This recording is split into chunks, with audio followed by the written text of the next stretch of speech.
ETS, the organization behind the GRE general test, has rolled out changes to the version of the GRE starting in September 2023, which frankly is done to make the GRE as attractive as its closest competitor, the GMAT exam, which introduced a new version of the GMAT called the GMAT Focus. And if you want to master the updated format of the GRE, you're in luck because today I'm going to be breaking down the significant changes to the GRE and offering you some insights on how you can crush it. Hey, if you're ready to embark on the exciting journey of studying abroad in the United States as a graduate student, I have a gift for you. Make sure you're fully prepared by downloading our free ebook, The International Student's Guide to Studying in the United States. Inside, you're going to find a comprehensive roadmap detailing everything you need to know to succeed. So don't miss out. Click the link down in the description section below to download your free copy now. And back to the video. Before we dive into the big changes, let's have a quick snapshot of what remains unchanged in the GRE general test. The GRE continues to measure core critical thinking skills across the same three sections, which are verbal reasoning, quantitative reasoning, and analytical writing. Now, the quant and verbal sections will still have two subsections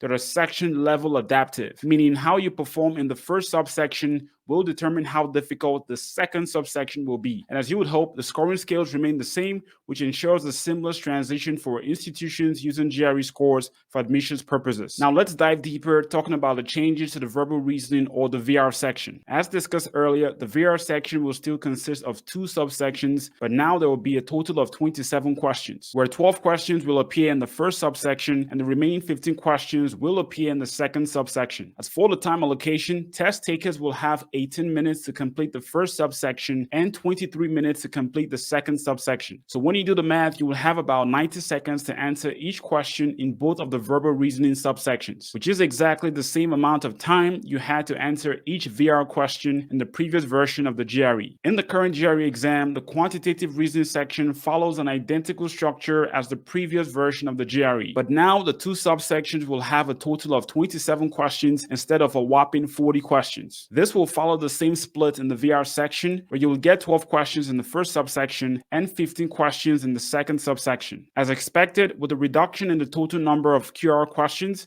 there will come a reduction in the total time allocated to complete this section, which is now cut down to 47 minutes, giving you about 105 seconds to attempt each QR question on both subsections. Just like before, there will be a simple on-screen calculator that you can use in the QR section. Shifting gears to the notorious analytical writing section, you will be glad to know that there is now a reduction from 2 essay tasks to just 1 essay task, which is the analyze and issue task, which gives you 30 minutes of your life back, and thank goodness. As for the writing environment, the analytical writing section will still use a dummy word processor developed by ETS that lacks advanced features like spelling and grammar corrections. Only simple functions like inserting text, deleting text, cutting, pasting, and undoing are present. Now let's talk duration and sequence. As you can tell by now, the GRE is no longer an almost 4-hour marathon that it used to be. Thanks to the removal of 1 essay task, the hard to identify unscored or experimental section, and a reduction in the number of questions on the VR and the QR sections. The test is now streamlined to just shy of 2 hours with a very predictable sequence as follows. The test begins with the analytical writing section with 1 essay task, which is to be completed in 30 minutes, followed by the quantitative reasoning section to be completed in 47 minutes, and then the verbal reasoning section to be completed in 41 minutes. Given that the exam is now under 2 hours, there will be no scheduled 10-minute break as in the previous version of the GRE. So how do these changes impact your GRE prep strategy? As the duration has been halved, it's only natural that you will want to completely adjust your practice sessions to mimic the updated timings. But that could be a slippery slope,